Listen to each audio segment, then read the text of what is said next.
First, I'm going to describe this player's dimensions. Large. Big germ. That was it. Let's go.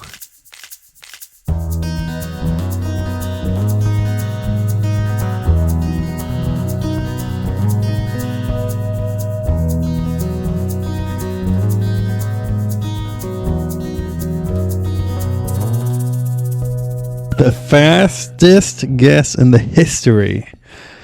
Nice and vague, Joey. I like that start. He's large. I didn't even get an opportunity to try to be nice, and you could have described his dimensions like patent pending, like kind of like light blue. Where I was gonna go was blue. I was gonna say that for someone of his size, the way that he throws is like, I don't know. I just think it's unique. It's not like there's so much spin and so much touch and so much technicality for someone who, when you look at them, you would think that they're just gonna like rip the crap out of the disc and not know how to throw a touch. And it's like the exact opposite. Not that he can't also rip, but like it's just, I don't know. When you think of big power players, you think of big power like shots that when you watch them throw, like makes you feel like you're hurting yourself. Like when you throw backhands, I'm always like my back is like in pain. And Germ's forehand is like, gosh, it just looks so smooth. It's so buttery. It doesn't look like it's. I mean, it obviously it's all fast, so you can't really tell. I'm sure it's not pain-free, but it seems just so smooth. It doesn't look stressful or like strenuous. It looks smooth. I don't even know what to say right now. Germ's form is whipped butter. Germ's literally listening to us say this right now. Yeah, We got to play with Germ today. Eagle and I just got off of the first Jomas practice round of the year. That was awesome. And I noticed Germ throws even the 14 speeds with a fan grip. Wow. I mean, that's throwback to catch frisbee. Pretty impressive. Welcome back to Crush Pepper. First episode on tour of 2026. We're here in Florida. We obviously have video. Hopefully I didn't mess anything up and you guys are all watching it right now. So that's great. We have an amazing special guest. This was a very last second thought, but Jeff Bryk is here. Jeff Bryk. Thank you. Flattered Jeff, to be here. absolute legend of two different games of golf, ball and disc.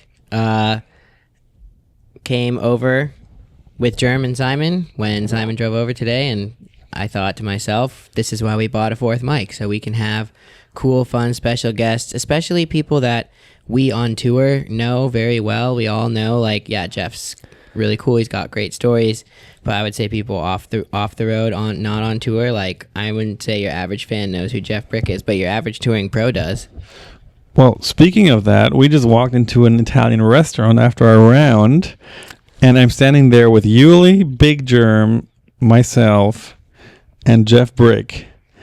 And the one guy walks past us and is like, "Yo, Jeff Bryk, what's up?" And my stock response was, "Hey, man, good to see you." And I had no idea who it was. Really? I don't know. And it wasn't like he was with a disc golf group or anybody or anything. So I don't know who he was, but he knew me. And didn't seem to be too interested in Simon or Big Germ or Yuli. So who knows? Golf guy, That was a maybe. very fascinating situation. Yeah. So, but I'm sure you guys have that happen a lot where people go, "Hey, what's up?" Mm-hmm. It doesn't happen so much to me. I used to be the guy who always wondered what it would be like to have so many people who knew you that you couldn't keep track. Because when I was younger, I thought there was no way I would ever get to a spot where I wouldn't, like, remember people if they had already met me once. I just and now it's not possible. Like, Yeah, I'm trying to work on my remembering names and stuff better. I just meet so many people that It's tough. It's something you have to make an effort at, I feel Mhm. like, and it's easy to get complacent with that. So I'm trying to make it. So if that guy's watching, you'll have to come remind me who you are when I see you again. Well, we're here. We've made it. Well, you and me have been here. We've been here. I suppose Jeff has also been in Florida, just a different part of Florida. How was your drive down? I want to avoid doing a drive like that at all costs. Ever again. It was too long. It is way too long for the amount of time that I had. Like, I even kind of took my time, and that's probably the issue right there. Taking your time sometimes makes it feel even longer, because you put yourself in and out of the driving state of mind, and I think it's better to just crush it sometimes. But I still feel like I crushed it. Like, I left Thursday afternoon last week, drove till nighttime, all day Friday, pretty much all day Saturday. I made a stop in Huntsville because that's where Ratana is from, and our whole family's there.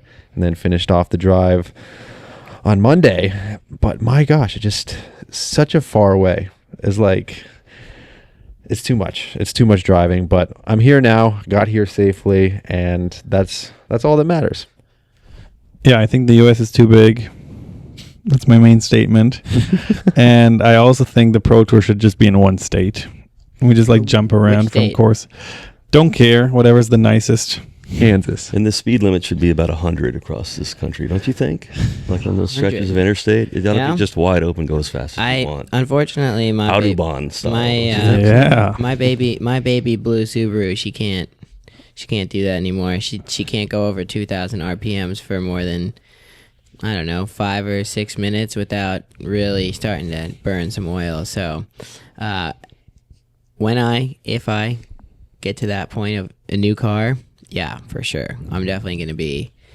I would be a proponent of one I lane just think, on the like, left. I-70 through Kansas, or really anywhere in the middle part of the country, it ought to be just fast as you want to go. Mm-hmm. Just my opinion. If it's not windy. Well, if you get caught up over. in a crosswind with a tall van, it can get sketchy. Passing a semi, like, I go under the speed limit when I'm out there sometimes, because it's a tall vehicle. Yeah. I don't want to get blown off the road. So we had 2 flight cancellations amongst our group here. It's the same number of pairs of toe socks we have as well. We have 2 out of the 4. Nice. 2 out of the 4 guys are in toe socks. Well, I tried it for a while after watching or listening to you that. guys' podcast. Wow. And I still have them. I'm really wearing some old Costco specials here today, but it's a little bit more effort to put them on, and I think I'm so lazy. Like in the morning, I'm with you. That's Right with my ya. only complaint about them. I liked them in every other way. No, I agree. They take a little longer to put on. I mean, it's not I would much, agree. 10 seconds. I think it's technique though. We are on video. There's technique. Oh.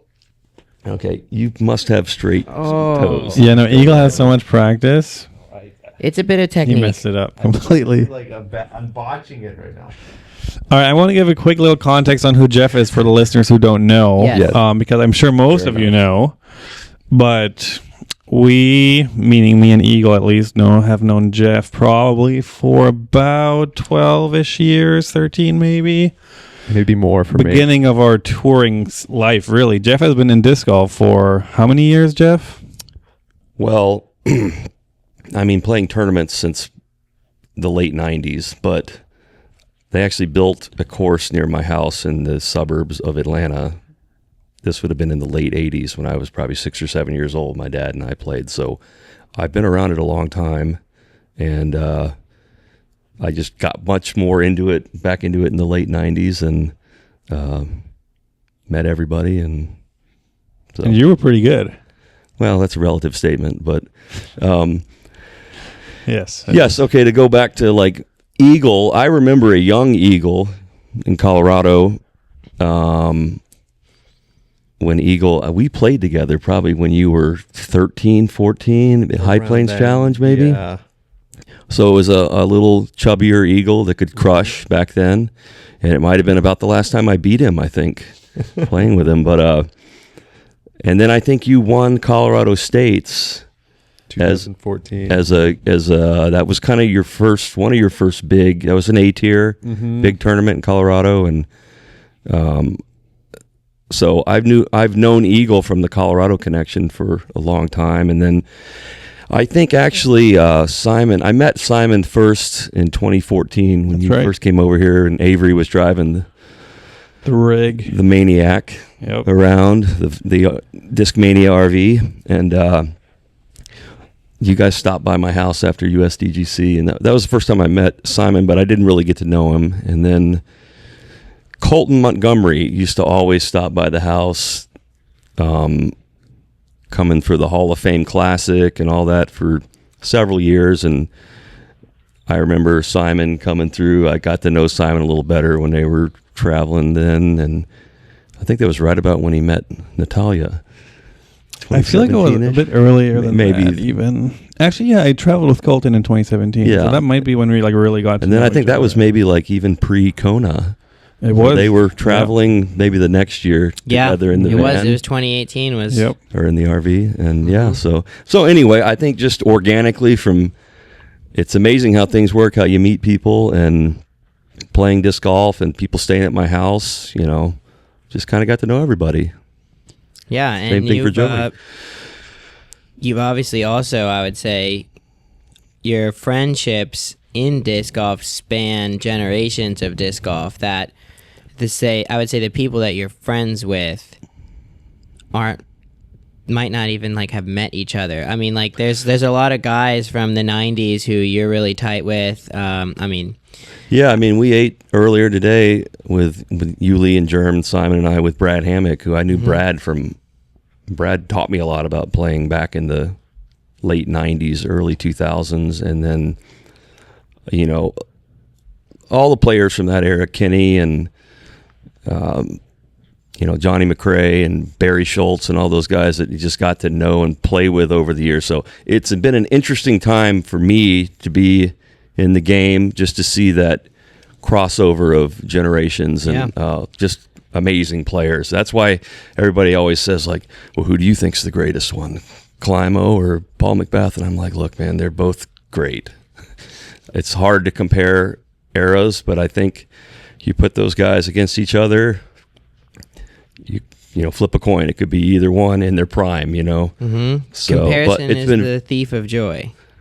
That's true too. So it's why would we spend so much time trying to find out who is better between Kenny and Paul? Let's just appreciate that they were both insane. Yeah, and that's that's a you could talk about that forever, but no, it has been an interesting time to see kind of that golden era of disc golf back in that when I started playing. There was a bunch of great players that literally were there in the beginning, and some of them are still around now. Mm-hmm. Our game is still young. I think every world champion is still alive, which is pretty amazing if you think about it. Wow. Yeah. Who was the first world champion? In men's, Harold Duval. It was Harold Duval. And then Sam Ferens is youngest. Harold Duval, I believe Jeff Watson, 1983, and then Harold Duval again. And then there was a bunch of good players. BC, that's before Climo. Then you had Climo for 9 years, and then you did have a little crossover of the Climo, Barry Schultz era coming into the Paul, Ricky. Nate Doss is right in there, and Feldberg. So it's interesting to see a lot of these players that are still very much around or involved were, playing that generation too. Did you get to know most of those pros of that era just by playing on cards with them through playing I'm curious sort of how far you would venture to play competitive tournaments. I played mostly locally, but I think my good friend Aaron Dean, who we kind of pushed each other and played a lot. This is back in the early years in Atlanta, and we were both kind of head over heels for disc golf. And I remember Aaron comes up to me one year and he's like, "Hey, they got this big tournament up in Rock Hill.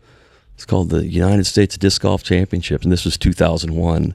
Okay. And he's like, "You want to ride up and go? It's going to be Kenny and Barry and all those guys playing." And I was like, "Yeah, I want to go see that," And So we went up, and I mean, it really was an iconic tournament. You know, Kenny and Barry battling it out.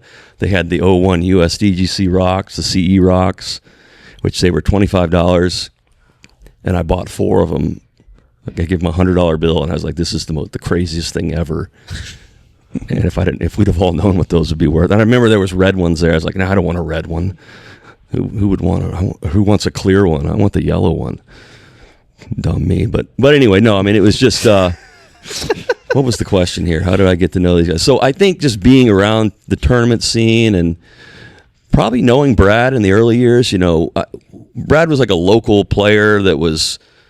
I shouldn't say. I mean, he was a touring pro, but I don't think we realized how good he was. And it was actually coming down to this tournament. This was the Cross Canyon Challenge back in those days, before it was Throw Down the Mountain. But we came down, and Brad was leading the tournament. I actually caddied for Brad, and he's battling with Kenny and Ron Russell and Johnny McRae, and it was like, wow, this guy really is good. And just, I think that connection through Brad is how I met a lot of those guys from that era. And then I caddied for Kenny in the 2007 USDGC, which was really, I think, what showed me just how great that guy was and is. Because he shot back-to-back course records Saturday and Sunday, or round 3 and round 4. Might have finished on Saturday back then. And just ran away with that tournament. And it was just, he was literally doing the play-by-play, like, okay, I'm going to throw this T-bird, and it's going to take one skip, and it's going to sit up there, and I'll be looking right at the basket. And he called like every shot he threw, and I was like, this is another level of, I mean, just unbelievably clean, perfect playing. And everybody playing with him knew there was no catching him. But that was an amazing experience to be around Kenny and see him kind of at that, I mean, playing against the best players in the game at the time on such an iconic course. And I think that was his final Open Major Championship, which is amazing. He didn't win more after that, but I think he was 39 years old then. Mm-hmm. And so I kind of got to know Kenny from that, and was fortunate enough to get to play maybe a dozen tournament rounds with him over the years at different events, which was always, for me, a treat. I mean, it's like anytime you play with a player like that, or a Paul McBeth, or any of you guys, it's, you know who you're playing against, you know, it's, you know, or who you're playing with in my case. Mm-hmm. You know, these guys are so talented, and you know, so those rounds like with Kenny and Paul and Eagle and stuff, I mean, it's a neat thing for me, as not a great player, but maybe okay at times, to get to play some competitive rounds with those guys, and not necessarily the first round either. Mm-hmm. There were times I've played my way onto the card, but yeah. I mean, did you, if I remember right, did you make lead card at Hall of Fame Classic? I made, or feature and I still don't know how this happened. Or was it a feature card? It was a featured card. It was a Jomez card. This is 2017. Big Germ commentary, perhaps? Big Germ was there. He actually came up to the tee when I was teeing off. And actually, I'm not sure if he was staying at my house. I just remember the night before. They put out the tee times the night before, and we're all sitting there. Ricky Wysocki was staying at my house, and he pulls up the tee times on his phone, and he's like, Jeff Bryk. He's like, that's a featured card right there. I'm like, what are you talking about? He's like, well, Paul McBeth, James Conrad, Greg Barsby, Jeff Bryk. And I was like, this feeling of fear came over me, and I went out to the backyard and did some putting, but it worked out well. Actually, my first putt ever on Jomez, I made about a 50-footer. Slomez. How many people in disc golf would say that their first putt ever on coverage is a Slomez? Trivia question. That's great. So, but actually, do you know why you got that spot? You know, they claim it was random, that they drew names out of a hat. I don't know. I mean, I was thinking about that today. Augusta local. You know, I mean, I guess it kind of makes sense from that standpoint. Totally makes sense. And ironically, each of those guys won a world championship the next 3 world championships. That's wild. I didn't think about that. Because Barsby, I think, won in 2018, and then Paul won 2019. There wasn't one in 2020, and then James the holy shot in 2021. So this was the 'Cause of you. 2017 Hall of Fame Classic. This was 2017. 2017 Hall of Fame Classic. So, but And did you I think competed that's in a the one I couple? almost won. yes, so you were in a Oh, you playoff. won. Yeah, I know. I was in a playoff with Paul and Ricky. 3-way playoff. Yeah. And, Oh, and that's an that interesting one. story here. Simon Colton and I picked him up at the airport, Yes. and he had not signed up for the tournament yet and didn't want to, and there was some stuff going on. I don't know, but Yes. they actually, Mike Downs extended the registration time just to try and get Simon to sign up. And I think finally, literally 5 minutes before registration was over, Simon signed up. And then he goes on to almost win the thing, got in a playoff, and threw a roller on hole 2. What the hell were you thinking? Or hole Genius. 1. Hole 1. You almost pulled it off, too. I did. You almost made a 2. If that hadn't hit a tree, that was going up to the basket. Why did you wait so long to sign up? Oh, I had some relationship drama back in the day. It was just glorious. We all know. We've all been there. It's fair. Don't need to go into details, yeah. But no, Eagle and Not I got to important. be on the first Joe Miz video of the year, and I actually was thinking all day about I want to be the first slow Miz of the year. But I think Yuli stole that on hole 1 already. I kind of Yeah. forgot about that. How was time that around. today? It was good. It was fun. Jeff got to caddy for Germ. That was nice, and we got like 30-ish, 40 maybe people follow us around, and I got to see the course for the first time. All the new changes. Thoughts? Yeah, I mean it's tough. Some of the holes if you don't throw a perfect shot, you're kind of scrambling for par. That's basically what Paul wants us to do if we're not perfect. 2 is an improvement, though. Yeah, I think 2 is a bit better. I feel like with the room they had, they could have made it even better, and I'm a bit confused on why they didn't. So you But- wanted to see using some of that part of hole 6? Yeah, I think there was more potential there. I agree for sure. Up on that back wall. Mm-hmm. I wonder if that's is that too close to that tee pad that you're just hearing people putting right below you as you're teeing off? I don't know if Hot that's really take. an issue. Put the basket in the pit of old hole 6. I have an even hotter take. That's not that bad. Yeah. Do you know hole 3 where you throw over the canyon and then go up left? Yeah. If you go bottom right in that pocket, it's a super nice little Par flat. 5? Yeah, make it a par 5 And then to start way your- around and then Oh. get rid of hole 3. And then- well, are you Because I just, think hole tee 3 is off- not a good hole. It's you like just- the worst hole in the course in my opinion. Yeah, I agree. So you just walk up the hill and tee off on 4? You don't even try to make Correct. a filler? You go straight to 4 and then you fill another hole somewhere else, which they have plenty of room to add another cool par 3. Yes. Or put instead of making That's one my par favorite 4, 2 iteration par so 3. far of this.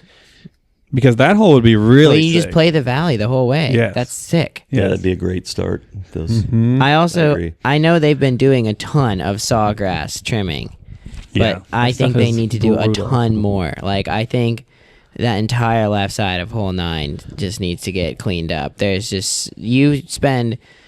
so many backups, not just in the tournament, in practice, of people just combing the left side of 9 or the right side of 18. They've done good job in some spots. I remember I guess 6, which used to, I guess 6. 6 is, it's a totally different look, but they did clean up that sawgrass down there really well. But all too often, I just feel like there's still way too much of it. Maybe that's just me. I don't know. It's painful. Can you even reach in to get your disc? You're just cutting your own ruthless hand plan. up. Oh yeah, you're I gonna was bleed thinking- if you play this tournament. I was talking to someone. We were about what punishment should we do for whoever doesn't get CTP, and I was like, you should have to do a Fortnite slide. That's not a Fortnite slide. It's not the actual slide, but it's like a baseball slide with only your underwear, just down one of those hills, through all the sawgrass. sounds- That would be the worst punishment ever. That's torture. That is torture. You would get That's 1,000 cuts on mutilation. your body. You might bleed out. I'm not going to do that for not getting a CTP. Look, we didn't agree to those terms, so Thank we goodness. moved. It was. I think it was maybe Melton. It gets a little extreme when we start putting things on the line. But I think 5 is insanely hard now. Have fun. Never I being threw the best comfortable. drive ever on that hole today. I think. And even then, you have to like stop your disc on a dime through this gap. When you get out the gap, it's like super wind exposed, and you have to throw a nose up shot that has to sit. I mean, if you clear that hill going nose up, I don't think your chances of staying in bounds are very high unless you just threw it really slow. That's fine. So It's 2 good shots for sure. It's definitely difficult. 6 is, I actually don't hate it. It looks so easy visually, but it's really not that easy to stick it right there next to it. It's hard to park it. I think it's pretty embarrassing to be outside the circle. It kind of throws you off. You're like, wait, what? What is this? Yeah, sure. It doesn't feel quite right. You can see the basket. It's like If that hole doesn't get aced this tournament, something's wrong. We're off to a bad start. I like that stretch of 6, 7, 8 now. It's nice. Mm-hmm. Yeah, those are good holes, I think. And then 9, 10. 10's a little different. Do you still hate the tree? Or is it a little different in your mind now that you can see the basket off to the right? I think it's better now. I still hate the tree.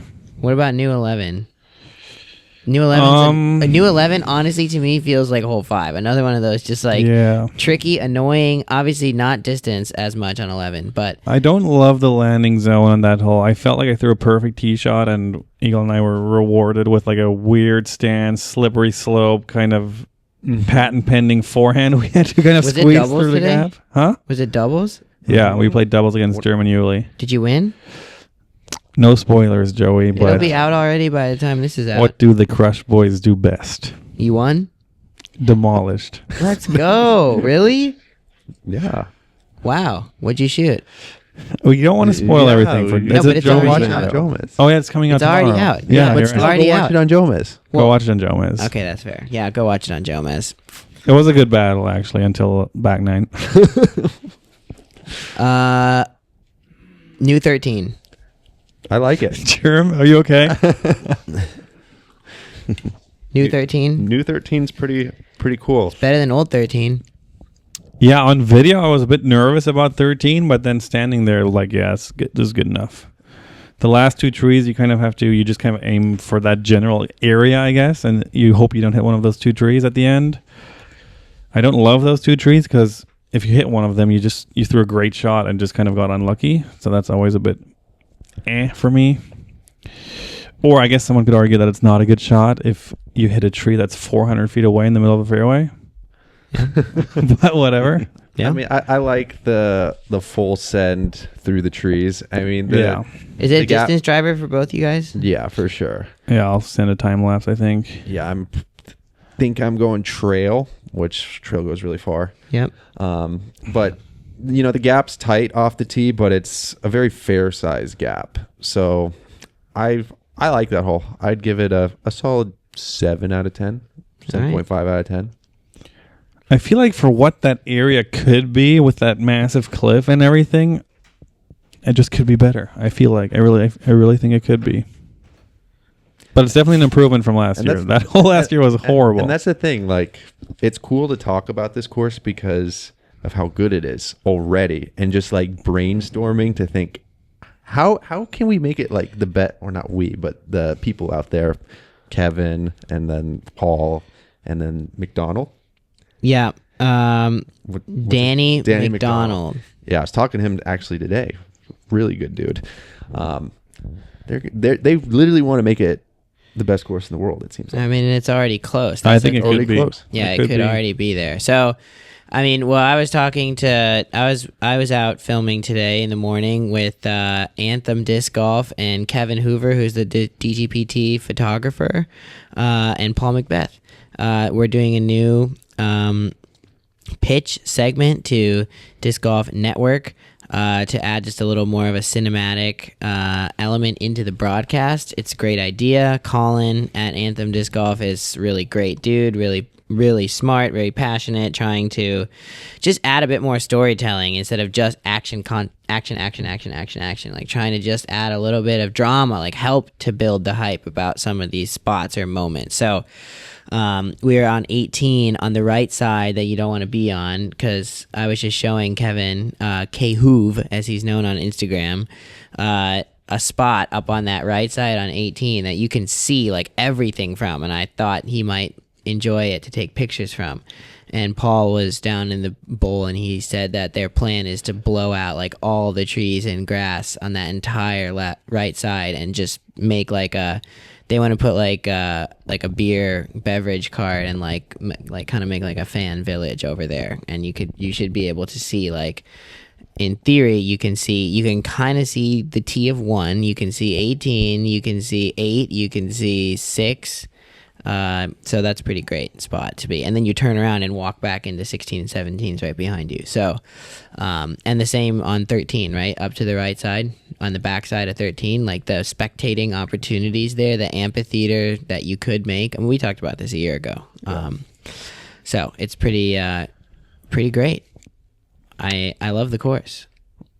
Yeah, if you're a disc golf fan and don't follow Anthem Disc Golf on Instagram, you probably want to. And YouTube. So what I filmed today was a behind the scenes video for his YouTube channel of like how to do a big scale commercial shoot for the Pro Tour. So it's pretty fun. He's doing a lot of great content, and then at the same time also trying to bring fans who are interested into the process of how he makes all that content. And that guy can edit. Holy cow, he makes the best. I mean, it's clean. He is head and I told him 3 or 4 days ago when I talked to him on the phone, I was like, I will pay you to let me shoot for you. Like, I don't want you to pay me. Like, I want to learn from you. I just want to like absorb whatever it is that whatever you're drinking. I want that. I mean, it's just practice, obviously, but he's incredibly talented. And yeah, we got some good stuff done today. I was excited about that. So, Jeff, you have played this tournament. I guess you played it before it was an Elite Series as well, but you've also played it as an Elite Series multiple times, correct? Well, the last couple of years, yeah. Which it's a lot of course for me. Although I will say, and they have stretched it out definitely a few holes this year, but it's pretty imperative around here that you keep it in play. I mean, it is definitely a technical long course, I guess you'd say. I mean, it's not just about bombing it and finding it at all. It's yeah, I had a couple of okay rounds out there, and then yeah, I played it going back to way back. Yeah, then. what was it was the a Greg first year? Hosfeld design way What was back. the first year you played? 02 maybe. Okay. It was the Cross Canyon Challenge back then. Very different course, same piece of property. And I'll say the same thing for that era. It was an awesome course to have this kind of topography in Florida. I think it's an old limestone quarry that's basically grown over, and you just have elevation and, you know, big trees and all kinds of stuff you don't have typically in Florida. So, yeah, it was always a cool track, and what it's become is really amazing and only getting better. Yeah. For those listening who don't know, before the McCease purchase, this course was only open, correct me if I'm wrong, was it about a month, a year that it was in? Yeah. It was a temp course. And do you know why that was? Not really. I think it had something to do with the land ownership back in the day, but there was a period of time between when it was the Cross Canyon Challenge tournament and when it became Throwdown the Mountain that I think the property, they were looking to sell it or something, and a lot of stuff happened real estate wise throughout that time. But what a fortunate thing that, you know, Paul McBeth and Dylan Seas were able to purchase this property And Mike that Barnett. it's going to be around. Yes, And because for bringing it all the way. I mean, for shepherding it through the decades, and then when it was going to potentially get lost for good, having the presence of mind to go to Paul and say, hey, Yes. like, I mean, imagine calling Paul McBeth and telling him that you think he should make, him and his friend Dylan, a pro baseball player, should make a, what are we thinking? $1 million+ investment into a property this big? well, I'm glad he did it, and it shows, you know, Shout out it to shows Mike Barnett. how much Mike thought of the property, and I think he was completely justified to reach out like that. And apparently Paul and Dylan felt the same way. So I was with Paul when it happened, when he got the call. I was with him in Oh, jeez. I think we were in Mexico. I'm pretty sure we were in Mexico, and that's when it all went down. And then, yeah, because it was that, and then when we were back to, and then after that, we were, they had just bought it, and then the next time Paul and I are spending time together was in the summer of 2023, so 4 months later in Europe, and that's when he had just gotten served papers from our boy at Local Route, Trevor Tajones, and had gotten sued, or attempted to be sued.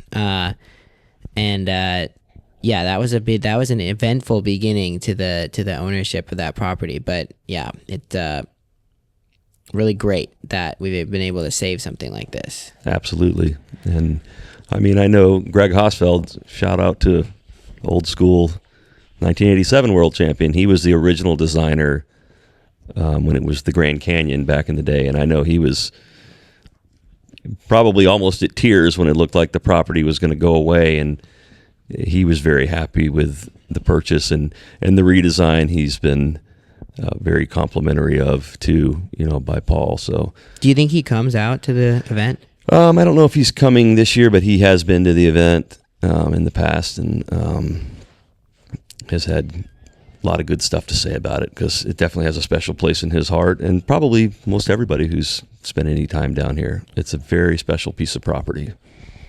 How do you guys feel about your games after playing a first round? How do you feel about how you have prepared yourself the last 6 weeks coming into the first week of school? I got to play a whole week down near Tampa leading up to this, which was so important because I haven't played in 3 or 4 months basically at home. Why not? The beautiful tropical weather up there.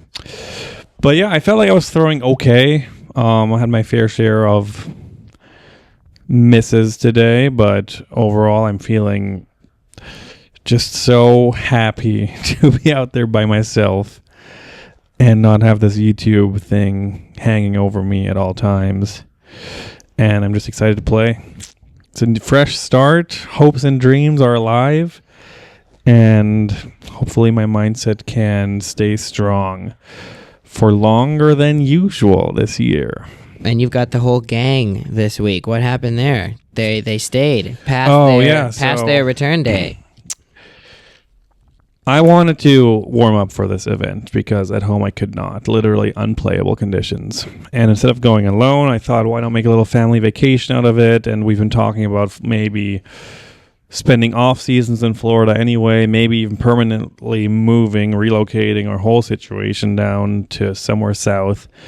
And Tampa has always been interesting in some ways, in many ways, because of great disc golf courses, great airport, obviously climate. And Heimberg is close, Climo is close. Just a lot of cool things that could happen. This tournament is right around the corner. So we checked out Safety Harbor for a week, which is Heimberg's hometown, and is just kind of known for being very small town vibe, strong community, and nice. And I've never really visited, so I just said, let's go down with the family for a week. I can play some disc golf, which was really fun. I played like 3 or 4 new courses, and they're all board flat, 0 elevation on any course. So this is like such an abnormal property we get to play on here for Florida standards. But really nice, fun courses. I can see why disc golf is so popular down here. But yeah, Massachusetts got hit with a crazy blizzard yesterday, and this morning my wife and kids were supposed to fly back home so I could focus on tournament week here, but their flight was canceled and they couldn't even get a new flight back to Boston until Friday. And then we thought they might as well just stay through the weekend, enjoy their last couple days of warmth before we're back to being stuck indoors. So they're staying up all the way till Monday, and we're going to fly them together. That's what happened. Yeah. But what did you think of of Safety Harbor. You guys did a lot of walking. I mean, we did a lot of hanging out. I have to say, guys, I went to a disc golf. The first time I went to a disc golf course without Simon that week. This guy, I got 2 steps off the first tee pad, and my phone rings, and I look down, and it's Simon. And it hits me that the day before, we had discussed on the phone that both of us were going to take an off day, and I was only at the course just to do some practice putting, but I had completely forgotten to say anything to Simon, and I was there with Calvin, and first thing he says when I answered the phone, he says, "You're at a disc golf course without me?" He's like, "I see your location. I know where you are." I always know where you are. At all times. That Calvin was just like, after that, I hung up. Calvin was just like, "You really want him to have that kind of access to you?" And I'm like, hey, this is the first time he's ever used it like this. So, no, but it was great. Coachman, Cliff Stevens, Oldsmar. I don't know if you played there. Didn't get a chance. Bradley talked me out of it. It was a wild. I think it was probably smart. And then what did we play? Cypress? That was solid. That was a fun one. By the airport. Yeah. I like that course. And I loved that course. we had Emmett. Emmett came along for 2 full rounds of disc golf with no stroller. He walked 2 full rounds of disc golf. He did. Like a trooper. And he was like kind of on the fence to go to the first one, and I think got nudged by mom and dad a bit. And like, I wouldn't say it was like reluctant, but then after the first time was like wanting to do it again. He's our little golden retriever out there. Oh my gosh. He likes walking around picking up sticks. And losing his train. Did you find the train? No, Kana's gone. So I haven't checked my car yet. I'll go check your car. But That purple train, we looked for 8 holes. After we finished our round and had lunch, we realized that he had left that train out on the course, and it's his favorite train. It's a purple train. no. And believe it or not, we asked him. This kid said it ended up being the last place we looked, but he said it to a T exactly where he had left it. Mm-hmm. And he was right. He was right on the nose. And I just thought to myself, why didn't we listen to him? We combed the other holes first. We just started at hole 1 and worked our way. And he had told us it was on hole 6 or 7. So, but it's been great to see them. They seem to be having a great time.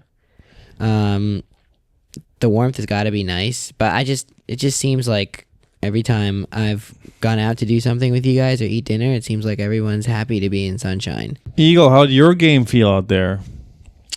How did my game feel out at Olympus?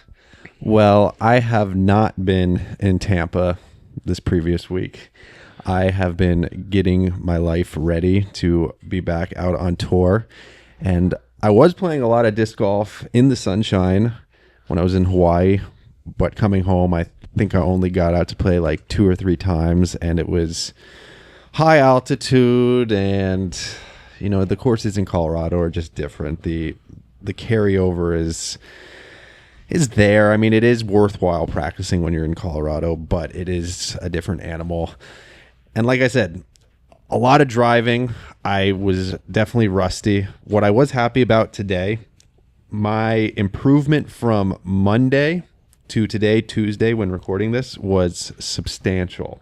So if I keep trending upwards by the tournament, I think I'm going to be dangerous. Okay. But that was not the case yesterday. And today was acceptable. I definitely threw some pretty terrible shots. But I also threw some pretty good shots. Was it nice to do doubles like when was this your first round, Simon, or did you play yesterday? That was my first round. Okay, so both of you like in a state of not like completely fully prepped to the max. Is it nice that it was best shot doubles that way, that it was on camera, that at least you weren't having to fully be relied upon your own skills? I love doubles, so yes, I would say it was nice, but it is not good practice because you just throw different shots at all times almost. Yeah, like if Simon threw a good shot, like threw the tournament style shot, and there's opportunity to go over top, yeah, right. Then I'm going for it because you have fans there. You get the adrenaline pumping, so there's not like a whole ton of carryover. But I mean, it was the Jomez practice round, so we were able to throw some extra shots and get an idea for our game plans for the actual event. I felt one of your engines.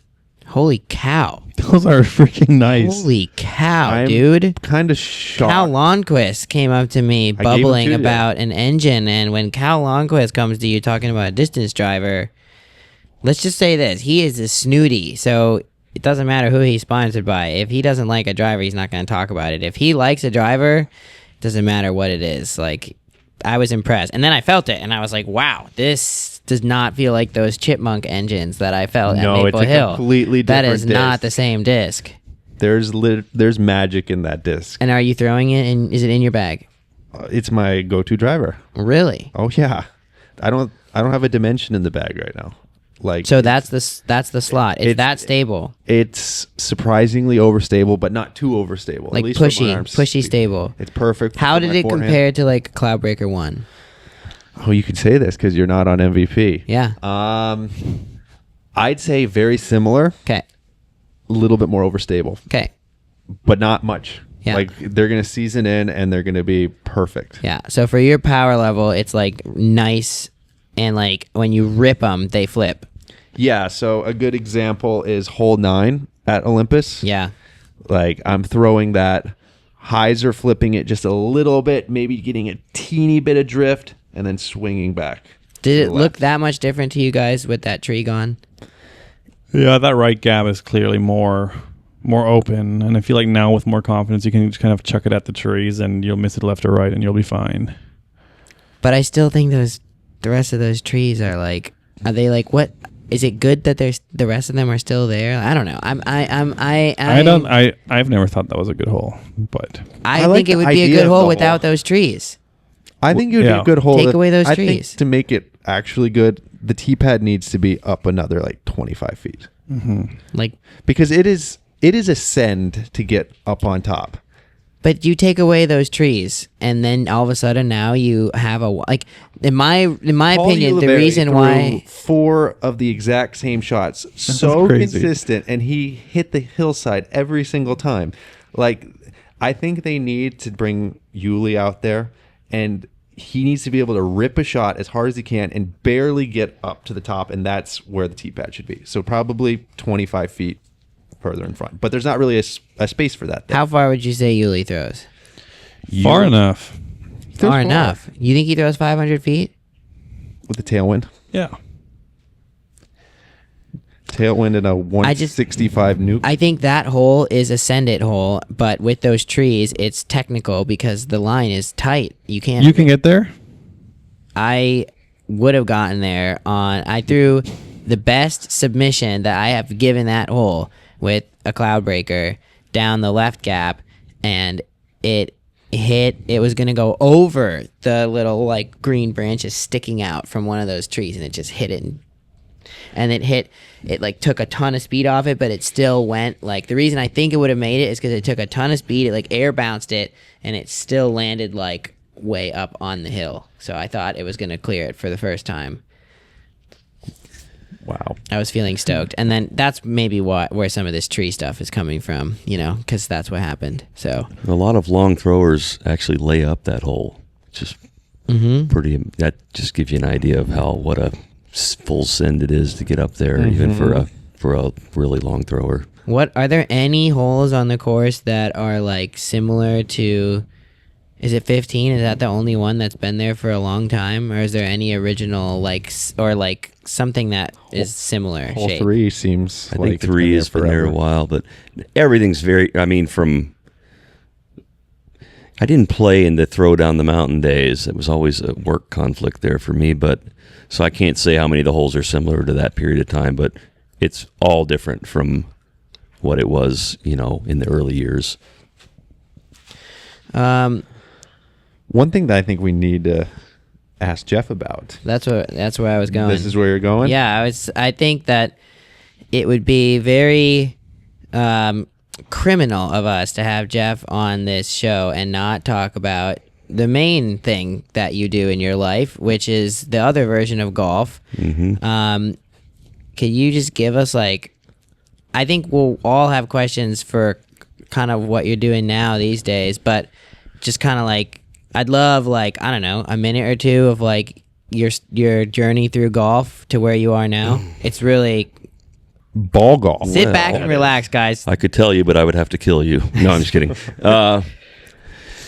Well, we'll do a very quick Cliff Notes version of how it started. So, actually, I think I played disc golf before I ever played ball golf. No way. Ironically, but I got into ball golf when I was probably about 15 or 16 years old because I had some friends that played, and I got addicted to it because it was so challenging. That was intriguing to me. So I wanted to learn how to play golf and pursue it, but it's an expensive game. Golf is a rich man's game, no doubt about it. And so the way I could make that happen was I got a job in the golf business, and that way I could play. So that was when I was living in Atlanta a long time ago, and I worked at a couple of golf courses over the years, and I was going to go into the PGA program and become like a club pro. That was my plan early on, and caddying. There was a member actually at the club I worked at that had a friend that had caddied at Augusta National, and Augusta was like untouchable to me. It was like just the pinnacle of greatness in golf, which it is, but I had never really had any thoughts of being a caddy. I had worked in other aspects of the golf business, and so long story longer, I basically contacted Augusta through this guy I knew a friend that had worked there, and went through the whole interview hiring process and got hired, which I didn't know that was even possible, but it was. And I ended up moving down to Augusta to work at the club as a caddy, not in the Masters tournament, but just for the members and their guests, because it's a operating private club, the rest of the year when the tournament isn't going on. So that's what I did, and it was just something I planned on doing for, maybe a couple seasons, and I enjoyed it. We didn't make a lot of money in the early years, and I actually traveled to other courses during the off season to work to make ends meet, and that's how I ended up working out in Colorado. I worked at a club there in the summertime when Augusta is closed, doing the same kind of thing, and it's just sort of evolved into a career, if you will. And one nice thing about it is I do have periods of time like this right now where I've got some off time that I can be around my disc golf friends and family and play tournaments here and there. And I'm actually on the way back to Augusta now from working in Florida this winter. So, that's sort of how I got into that. And then the net effect, I guess, of working at Augusta is you meet a lot of people. You caddy for a lot of interesting people. So I have met all kinds of celebrities, sports figures, every famous golfer you've ever heard of, presidents, dignitaries, everything else. And one neat thing about golf is, a lot of times when you meet somebody famous, when you meet Simon or Eagle, famous people, you get their autograph or you say hi or whatever, and that's it. It's like a 2-second interaction. In golf, you're out with the person for 4 hours. So, I've actually been out with presidents for the better part of a day, and you see, well, they're people too, and they're, it's kind of neat when somebody realizes you're not starstruck by them. They tend to open up a little more to you. So, and another part about golf is, typically people who are playing golf at a really nice golf course or somewhere like Augusta National, they're pretty happy to be there. So you see the best side of people too. Yeah. So everybody always asks me, like, who's the biggest jerk you've met? And it's like, I don't really look at it that way because, typically I'm seeing the good side of people anyway. And so that's one really cool thing about the job is, kind of the interaction, the time around those sort of people. And you realize people are just people. Some of them are just a little more famous or a little more well-known at something, but when you break it all down, we're all just human beings. So I don't know if there's anybody at this point I'd be really starstruck by. Not to say it isn't cool to meet certain people and all that, but that's what my job is. I mean, I would argue that you and I are similar, at least in a sense of, at least for me, when I went on tour for the first time, my dad made it very deliberate to me of just like, look, like, I know these guys are your heroes, but if you go in and you just act starstruck, like they're going to treat you like a fan because that's what you're giving them. Well, and I'll put it back on you, Joey, because you know everybody in the game and you sort of ingratiated yourself with everybody. How'd you do that? I think a lot of people out there in the fan world go, wow, how do you guys get to know these guys? I mean, I would say the thing that both of us use is don't treat them like they are who they are. I mean, just strip away all of the things that society tells you this person should be and just treat them like your friend. I mean, thoughts, Eagle? Talk back to them, You don't look like you want to say something. Criticize them, tell them that you think that they're wrong, like treat them like a normal human being. So because my dad has coined a term for this. Is don't irritate them, irrigate them. Yeah. Yeah. It's Absolutely. like you because for me personally, like, I love fan interactions, but it's really hard for me to interact with somebody who comes up to me and goes, "Oh my God." Like right there, it's like, I love you. I love everything you like, do. What are we going to do? Where do we go from that? It makes me, I'm put on this pedestal. It's quite a relationship. But if it's like, hey man, how's it going? Like, it's so much easier to just have a normal conversation. Yep. Like, yeah, that. people really don't know how to react to their heroes or their idols or whatever. And if you got something to say or if you got a question, just ask normal. Don't be weird. Well, and I think I think at the beginning, I mean, obviously you're a big part of the community, but I was sort of like, it was just sort of like striking me, like all these pros really like, they really liked this guy, Jeff Bryk, and all of a sudden it made so much sense once I realized what you did for a living, because it's like, man, you think you guys are famous. I think I'm pretty boring, really, but it's like friends of mine or people outside of disc golf and golf and stuff they go, man, you're like Forrest Gump or something, the way these experiences you have, because it is kind of wild how people I mean, there is no way I could have shook the hands I've shaken without my job and without disc golf, everybody I've met in the game of disc golf. It is pretty amazing, and it sometimes makes me go, why has this all happened like this? I don't know. I didn't really orchestrate it or seek it out. It just sort of organically happened. And you were brave enough to go to Augusta National and yeah, well, I mean, it's one of those things, what do they say? It's like, you miss all the shots you don't take. Well, that, and just what is success, preparation, and I don't know. Oh, success is where opportunity meets preparation. Correct. So I mean, maybe I didn't so much consciously think of these things happening, but you're sort of making things happen. Everybody is one way or another. So, no,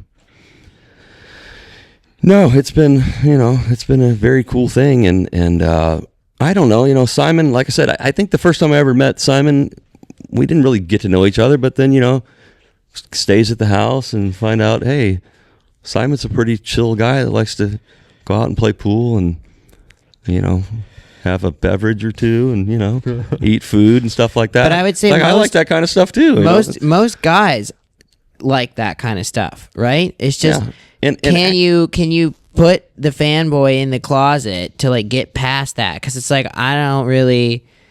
Well, I mean, I think another thing is, like, I feel like I'm kind of an introverted person, really. Sure. I mean, maybe not in certain settings, and Simon kind of is too, and Eagle kind of is too. I don't know about you, Joey. No. You're the opposite of us, but so I don't know. Maybe you establish some common ground with that, or that it's not that I ever looked at people like, hey, I'm going to go up and I'm going to do something that's going to make this guy really like me. That's not ever how I approached it. Yep. Just treat him like a normal person. And I think at that pedestal too, that's all they're looking for. I mean, once you get to that level of fame, just like, and so many people around you treat you like a superstar, like it's kind of refreshing to have like a human treat you like another human. Like That's what it comes it's down refreshing. It's just like, oh my God, here's someone who treats me normal and not someone who just thinks I'm like unbelievable and can do no wrong at any moment ever. to. Being persistent to a certain degree. Yeah. Like, I don't think I've told my story like with you originally on the podcast. well, let's hear it. I mean, Joey boy, worked I for remember the this. Disc Golf Pro Tour, and this is how it goes down. Maybe it's different, but I think he got my phone number because he was asking me about something I threw or something along those lines, and he didn't hold back. He just called me. And I was like, sometimes I answered, sometimes I didn't. And it was frequent. I was like, oh my God, how does this guy, Joey Tamale, keep calling me? And there were some nights where I was just like bored. I'm like, okay, I'll answer. And then I'd put it on speaker. My dad would listen sometimes and he'd be like, oh, wow, you made yourself a friend. And, I just went along with it for a while. And then it just kind of snowballed. And, it's easy for people like me, Simon, and all pro players to kind of get stuck up in their own little shell. And a lot of the connections you make out on the road are from going a little bit outside your comfort zone. And I'd say that was the case for me, kind of letting Joey into my life.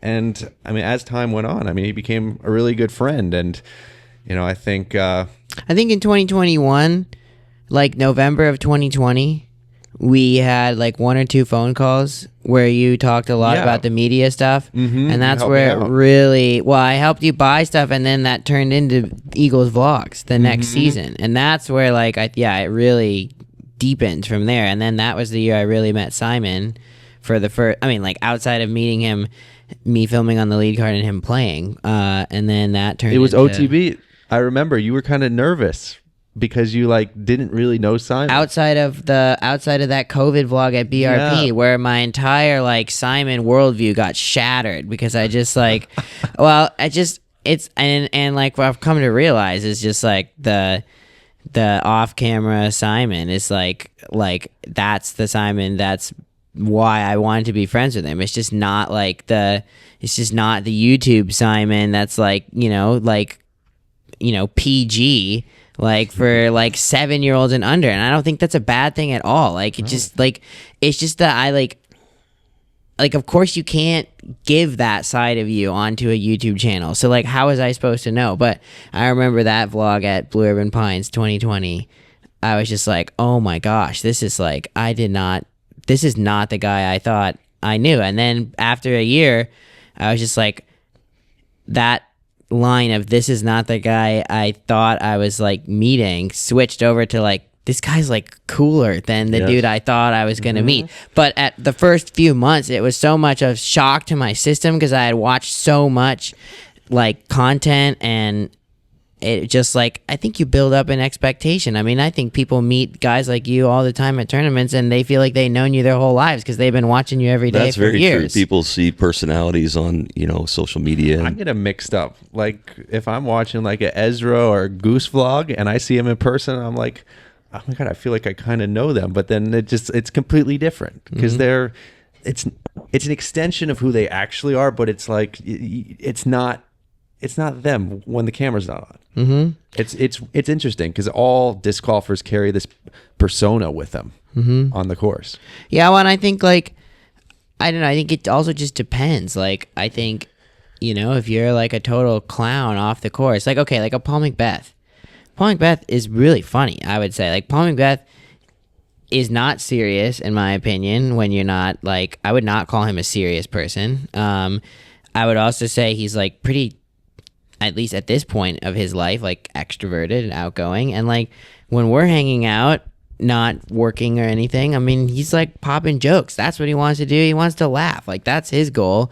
And that's just not what I think people expect from Paul McBeth. And I think That's everybody. different players, but different players do different job. Like Calvin, because Calvin's smack talk, the way Calvin's like humor exists, is applicable like on camera, like without getting a copyright strike, like because of the way that he messes with people, like it just like fits in that realm. Then he can totally do it on skins, and everybody can see that, right? But like, I just think that it depends on the person, because I feel like I can be pretty authentic. I mean, I don't feel like I feel like if you meet me in person, I mean, it's pretty much the same guy that you hear on the camera. But also, it's easy for it's just way different. I mean, I can't possibly try to pretend that I have 100,000 eyes and that my entire income and my family's income and the people that I support, like leans on that kind of stuff. So it's a bit different. I think for me, I think I, as a smaller platform, have more freedom in that department as well. So, but Jeff, I wanted to ask you a bit about just getting back to Augusta a little bit, because we talked about working there. I want to talk a bit about your involvement in the Masters itself. When was like the first Masters that you did any work at, and what types of roles have you done at the Masters over the years? Well, I have to think of what I can disclose here. Okay. Seriously.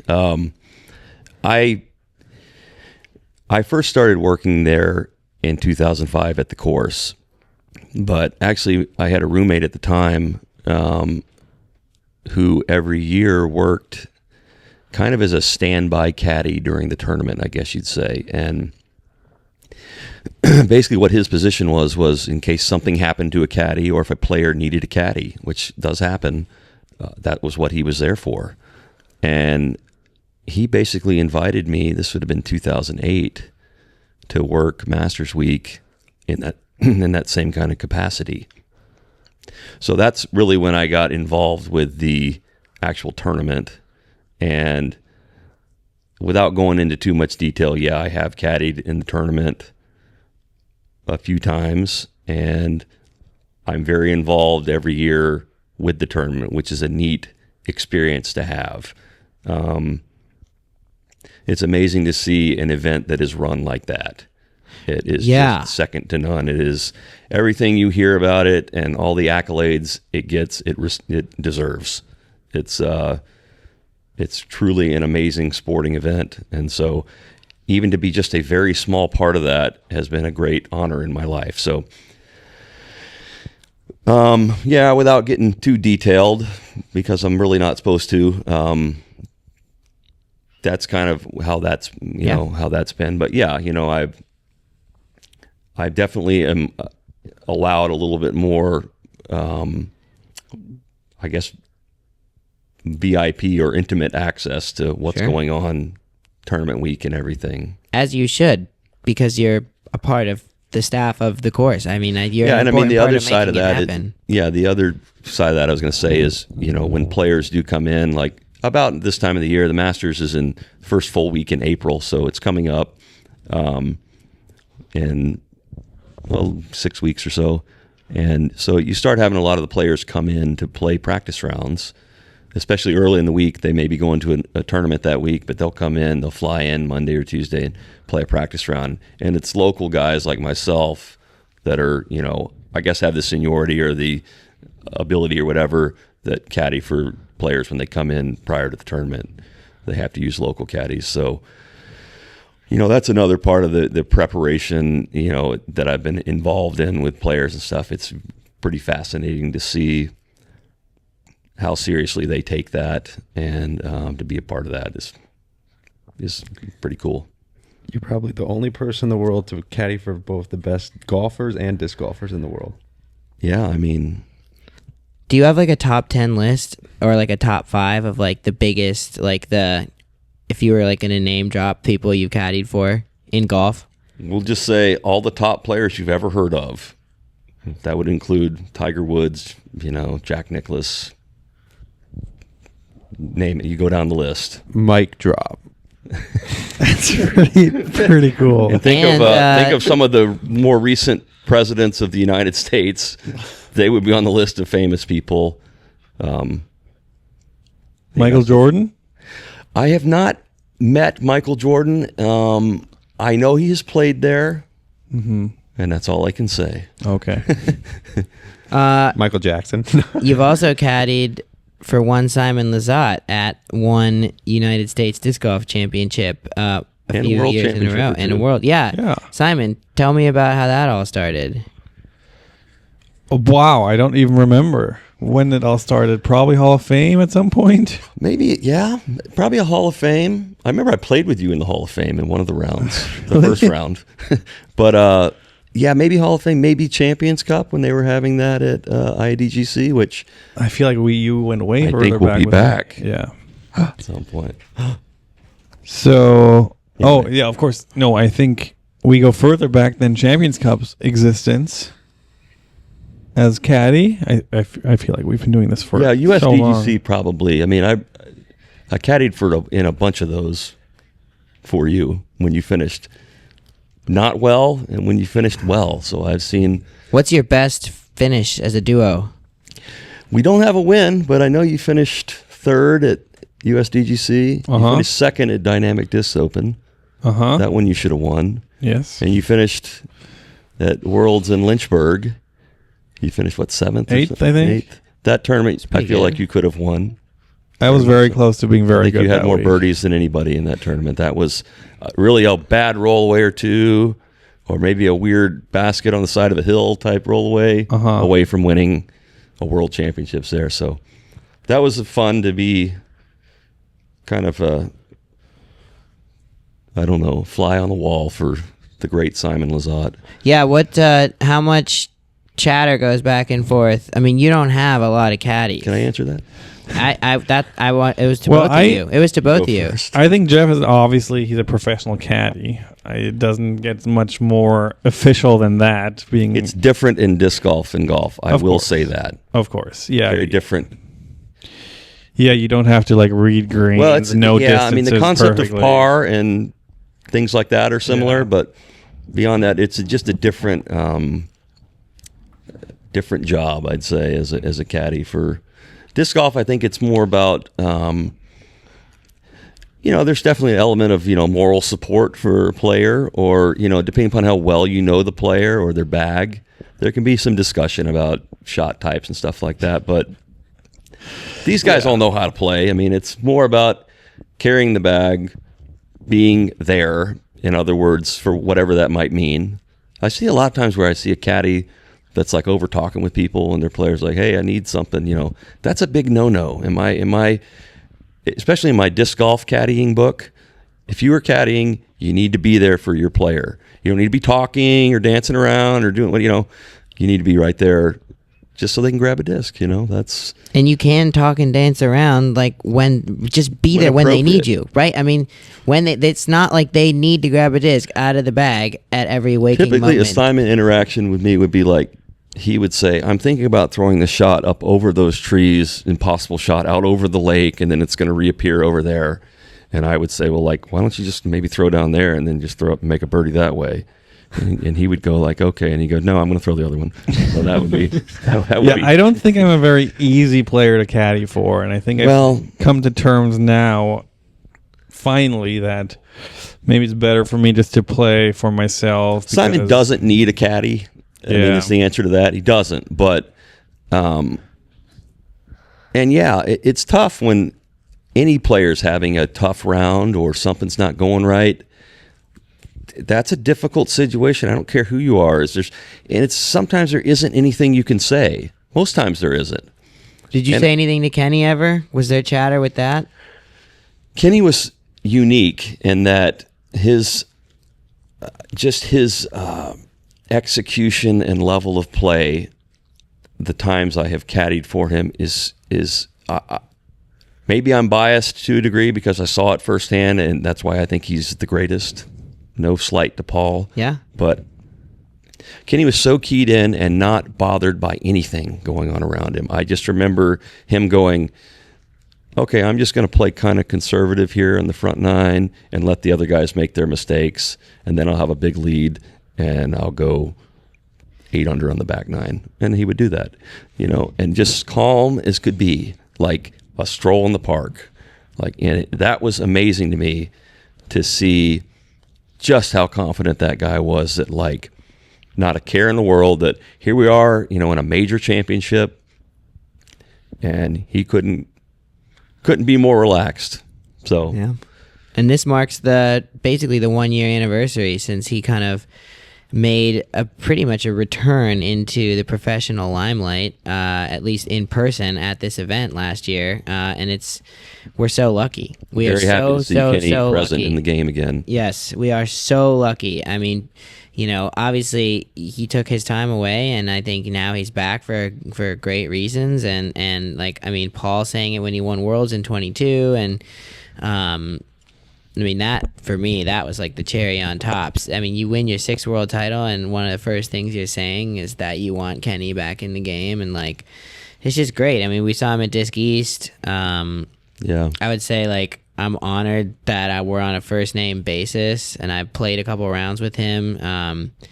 Man, what a character. Like you said, I mean, you don't need to caddy him. He's going to tell you what he's going to do. You're just there to listen to him narrate to you what he's about. Yeah, it was definitely a learning experience for me, That being said, we did talk some about shots he threw and all that kind of stuff, but, I mean, you talk about somebody, just at a level of perfection in their sport, it was, got to see it. It was pretty amazing. As an Augusta resident, do you have, maybe you don't, but do you have any like knowledge of what's going on at IDGC right now? I have no idea. I could tell you, but I would have to kill you again. No, there are things going on. Okay, so And- trees are down. What's that? Trees are down. Yeah, Yeah. trees came down. Trees came down. No, I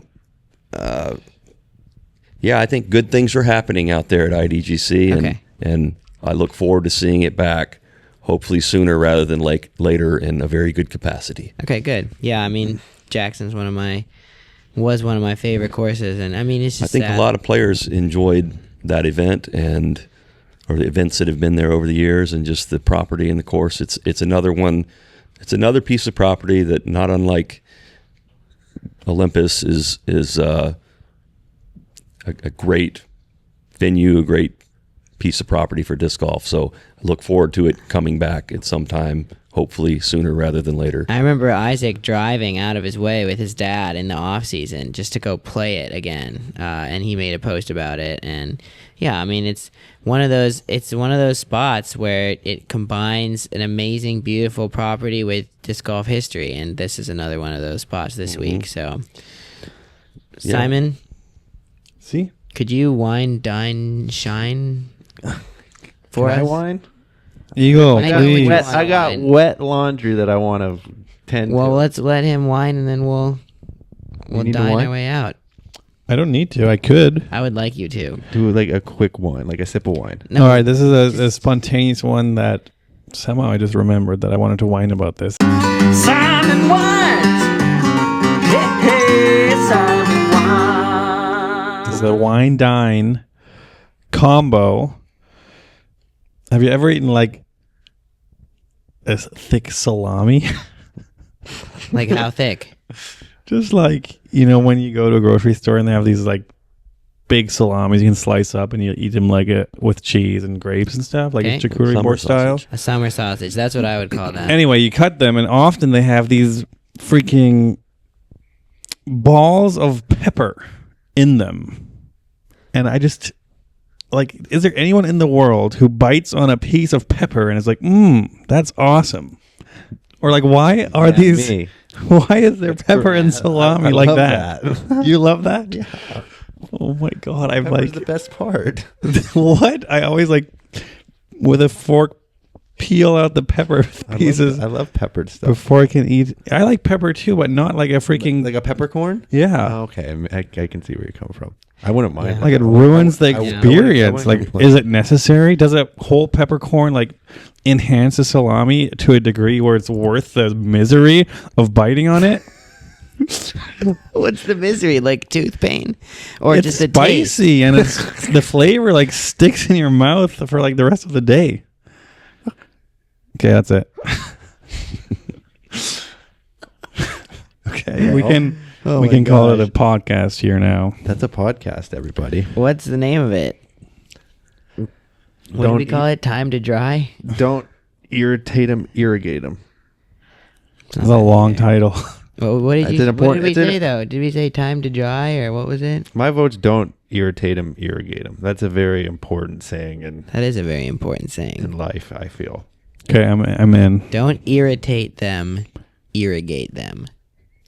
Thank you, Jeff. Thank you, Thank you Jeff. Yeah, for having thanks, me. Jeff. This was awesome. Love you guys. Great to be on here. Yeah, thanks Good to luck. all our Scoville Likewise. units out there.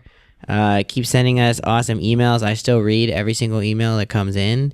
I hope you enjoyed video for the first time with a camera, not Google Meet, and hope to see some of you guys out at the course this weekend. Supreme Flight Open. School is starting. The first tournament is in We're 4 back, days, baby. 3 days.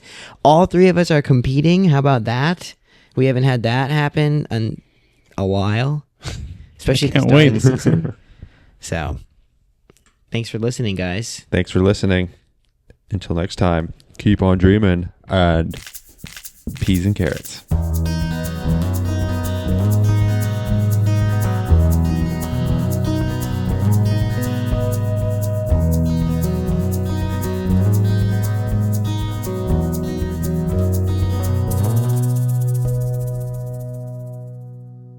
I always record with my dryer going. Let's try it. Let's dry it. Let's dry it.